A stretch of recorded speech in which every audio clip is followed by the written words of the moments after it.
Last 2 decades, the NFL has drafted 217 players who went to high school in South Florida. The passion there starts early, with boys as young as 5 playing in highly competitive Little League games from Miami to Palm Beach. But an outside the lines investigation found that the environment surrounding one South Florida league exposed young children to much more than just football. Paula Levine reports. Number 7, drop back to pass. This is youth football, where teamwork and having fun are the virtues of the sport. But in the South Florida Youth Football League, made up of 30,000 kids ages 5 to 15, there is a more sinister element: gambling. I was a kid. I didn't know what was going on. Rob Glover started playing in the league in 1997 when he was 9. He became a star running back, and people off the field began to take notice. Rob says he was being paid to play youth football, sometimes in the thousands after a good game. People who don't know me just want to give me all kind of cash and stuff, you know. It was good at the time, but now I know it's a bad thing to do. What Rob didn't know was that the money was a payoff from men who had won bets on his performance. Former players, parents, and coaches told Outside the Lines stories of kids getting hundreds of dollars to make individual plays. To determine the extent of this behavior, we attended dozens of games in the South Florida League last fall and witnessed gambling firsthand. Oh, he got in. He got in. With the help of hidden cameras, we documented examples of people openly exchanging money in the stands, along the sidelines, and near the front entrance. We overheard discussions about which games to bet on and how much to wager. The gambling was taking place in plain view of parents, the young players, cheerleaders, and other children. Some gambling occurred within the sight of coaches and police officers.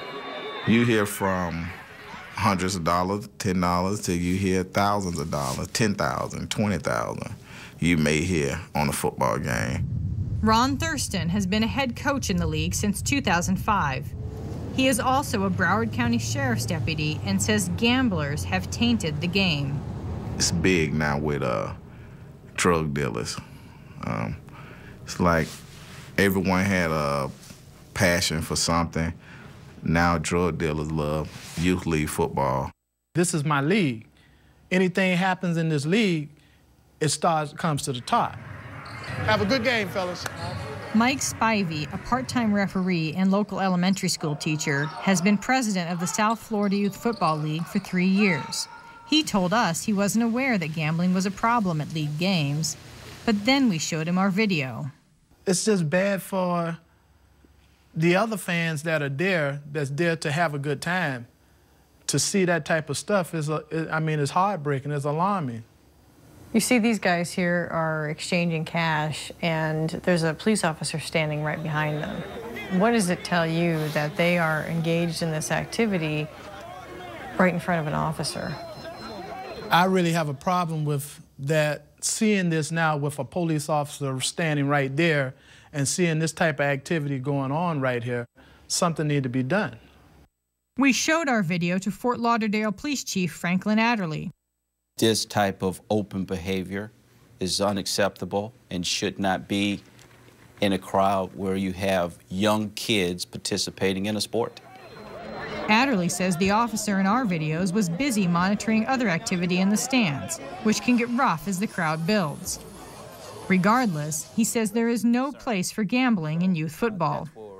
I think it's a bad message to the kids, and I don't think that that's something that we should ignore, and I don't think that's something that we should condone. Who is most responsible for addressing this? I think it's the parents that have their kids participating in the games. I think it's the kids. I think it's the coaches. I think it's the league officials. More importantly, it's the people that attend the games, that are seeing this activity, and no one has done anything about it. I think collectively, we're all at fault. But Coach Ron Thurston says some parents may already be compromised. Those parents may have taken money from gamblers who are recruiting their sons in an attempt to stack the teams on which the gamblers bet. Thurston says he lost one player after the boy's mother told him another team offered her $3,500 for her son. Parents selling kids to the highest bidder. It's not just the college, the Cam Newton. They're doing that from pee-wees to the 160-pound level, ages 5 to 15.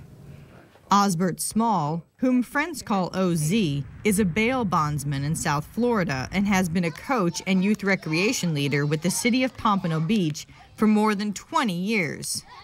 It's a zero tolerance from the Pompano Beach Cowboys organization. If in fact you're caught gambling, you're barred from the park. Have you ever gambled on a game? Never gambled on the game. But as we reviewed our videos of the gambling, we spotted Small on some of the footage in the stands exchanging money with men who appear to be gambling. Now this looks like you there. What are you doing? I wasn't gambling. Well, you're taking money from somebody. What are you doing? I wasn't gambling. If you weren't gambling, what are you doing taking money from that guy? I was just holding the money for the individual. You are someone who's very admired. Why would you tolerate something like this happening around you? At times people make mistakes, I guess. And sometimes you don't want to get too much involved with the police. I'm not the enforcer to the league. I'm not a police officer. I'm not going to put myself at harm. So you're saying there was nothing you could have done in that situation to deter those guys from gambling?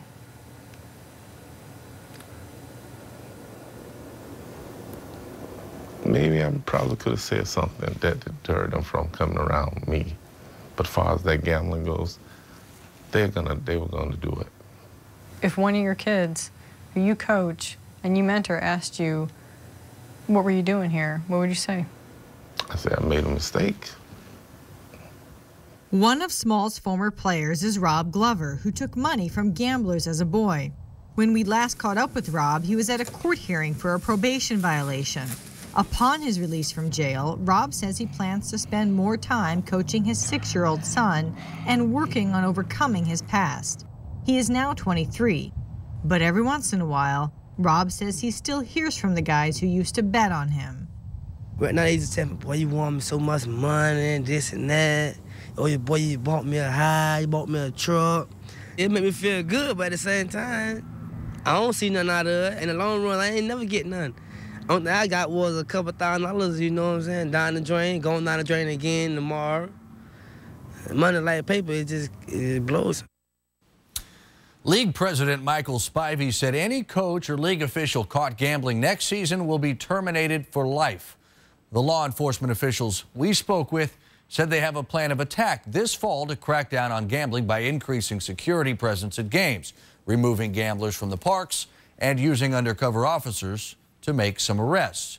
Fort Lauderdale Police Chief Franklin Adderley said any team that doesn't cooperate will lose its permission to play.